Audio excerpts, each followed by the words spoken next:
Nicole Shevins, Senior Vice President of Investor Relations and Corporate Communications, opened the conference call to discuss Take-Two's fourth quarter and fiscal year 2023 results, which ended on March 31, 2023. She reminded listeners that statements made during the call were forward-looking statements and that actual results may vary significantly based on various factors.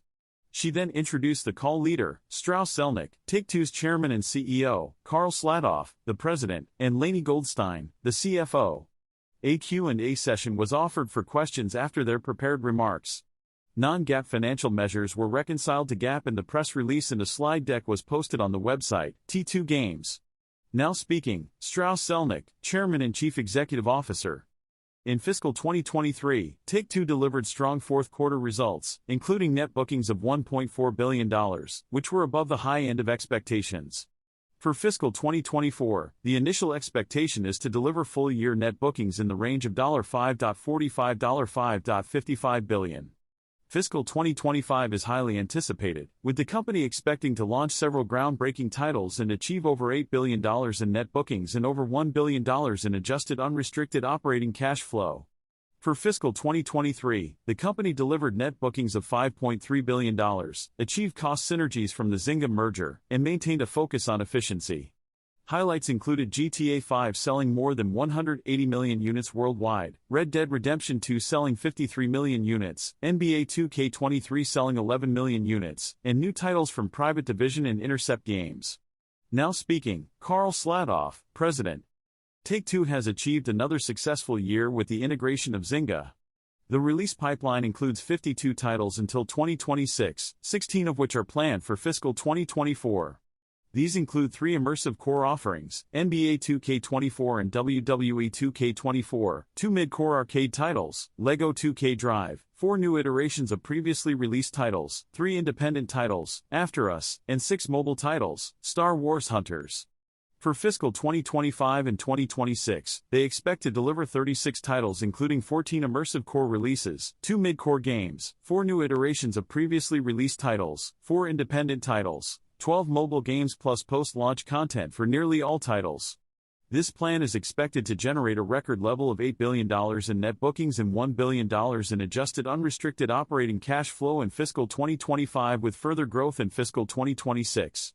Now speaking, Lainie Goldstein, Chief Financial Officer. Take-Two Interactive reported record financial results for the fourth quarter and full year of fiscal 2023, with net bookings of $1.39 billion and $5.28 billion respectively. Recurring consumer spending grew 115% in the fourth quarter and 88% for the full year, representing 78% of total net bookings. Digitally delivered net bookings accounted for 97% of total net bookings in the fourth quarter and 95% for the full year. Operating expenses increased 130% in the fourth quarter and 131% for the full year, primarily due to the addition of Zynga. GAAP net loss was $610 million in the fourth quarter and $1.12 billion for the full year. Looking ahead to fiscal 2024, Take-Two anticipates net bookings ranging from $5.45 billion to $5.55 billion, recurrent consumer spending up 5%.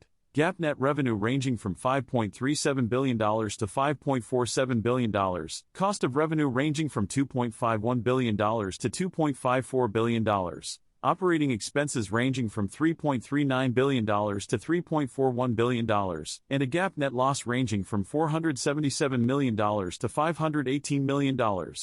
For the first quarter of fiscal 2024, Take-Two projects net bookings ranging from $1.15 billion to $1.2 billion, recurrent consumer spending up 35%, GAAP net revenue ranging from $1.21 billion to $1.26 billion, cost of revenue ranging from $572 million to $592 million, operating expenses ranging from $827 million to $837 million, and a GAAP net loss ranging from $161 million to $178 million. Now speaking, Strauss Zelnick, Chairman and Chief Executive Officer. I would like to thank Karl and Lainie, as well as our colleagues, for their hard work and dedication that led to these great results. We are now open to questions from Andrew Urquhart with Jefferies. Jefferies analyst Andrew Urquhart inquired, I have seen delays across the industry, however, can you provide me with more information about why you are confident in providing fiscal 25 and 26 guidance today? Strauss-Zelnick replied, "We have been investing in a pipeline for some time and are now confident that it will be delivered in the next 3 years, with 12 titles in fiscal 24, 36 titles in the subsequent 2 years. 44% of these titles are new intellectual property, while the rest are new iterations of existing franchises across mobile, console, PC, and numerous business models." Jefferies analyst Andrew Urquhart inquired, "Do we take a conservative approach when forecasting new IP, given the unpredictable nature of the industry? We account for potential success in our product investment review process but never factor in any outlying success. We understand that not every title will achieve huge success, but still invest in new IP as it is the lifeblood of the industry." Truist Securities analyst Matthew Thornton inquired, "Have you had more time to think about how artificial intelligence will impact the business and industry? Are we at a place where enough headcount and infrastructure is in place to pursue the aggressive pipeline, or do we need to invest more in OPEX leverage for the out years?" Strauss-Zelnick replied, "I'm enthusiastic about AI despite it being an oxymoron. We are a leader in the space and see opportunities to make jobs easier and more efficient with recent advances. We don't expect AI to create hits, but still invest in development capacity with 9,000 developers in-house plus third-party relationships. We are at scale for publishing, corporate overhead and believe this can expand our margins. We plan to continue investing in development over the next few years." Morgan Stanley analyst Matthew Cost inquired, "What is driving Take-Two Interactive's growth between fiscal years 25 and 26, and why did the company decide to launch their mobile game Star Wars Hunters this year?" Strauss-Zelnick replied, "I am seeing improvement in year-over-year comps for mobile, although the market is still down overall. In some cases, we are outperforming. Zynga has a 27% advertising penetration and a direct-to-consumer platform that will benefit our margins. Ultimately, the quality of our titles will determine success in the competitive mobile space, which is why I'm excited about Star Wars Hunters." Robert W. Baird & Company analyst Colin Sebastian inquired, "Have you identified specific areas of innovation within your games that keep your portfolio ahead of the competition? What portion of the more than $2.5 billion in incremental bookings next year should be attributed to RCS versus unit sales?" Strauss-Zelnick replied, "Take-Two Interactive is a leading innovator in the gaming industry, with accomplishments such as offering 3D views before they were available, downloadable add-on content, virtual currency, and more. The company has 9,000 developers within its walls and 1,500 external developers working on projects for Take-Two. There is a distinction between RCS and console sales and full game sales." Lainey Goldstein replied, "I am excited to announce that for fiscal year 25 we have achieved $8 billion in net bookings, a significant milestone.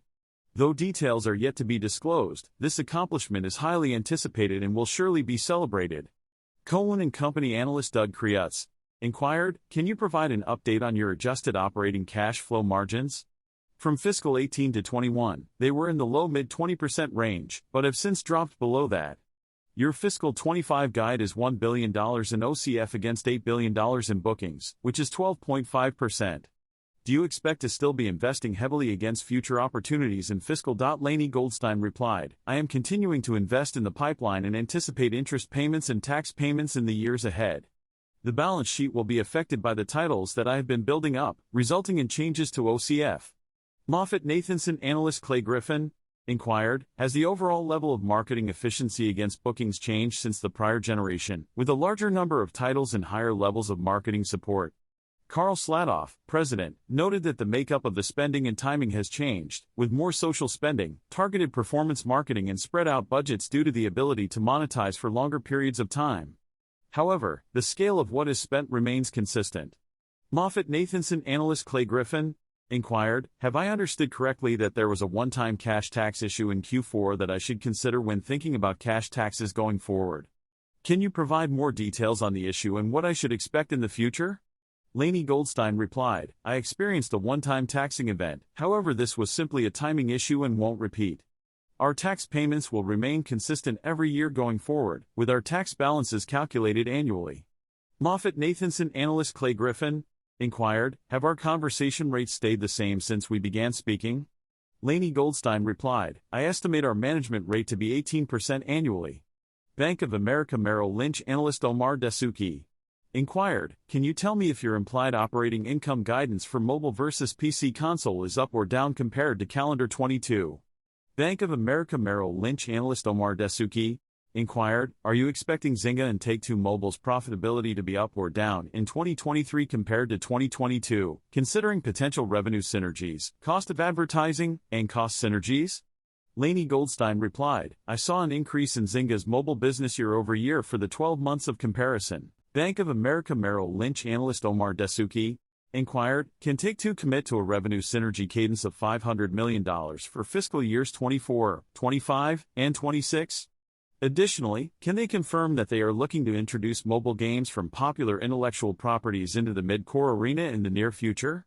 Oppenheimer & Company analyst Zhihua Yang inquired, have Zynga's headcount for developers increased since it was acquired in December 2020? Strauss Zelnick replied, I work at a company with approximately 9,000 internal development personnel. Oppenheimer & Company analyst Zhihua Yang inquired, do you have a timeline for when Take-Two will stop supporting past-gen consoles? What factors go into the decision to end support for certain franchises or games? Strauss Zelnick replied, we generally support platforms with a meaningful audience, and if the audience decreases to an uneconomical level, we cease supporting them. Wells Fargo securities analyst Brian Fitzgerald inquired, do you think gamers are still struggling to adjust to the $70 price point, even with the economic impact of the pandemic? Is consumer spending on RCS just as resilient as traditional gaming spending has been historically?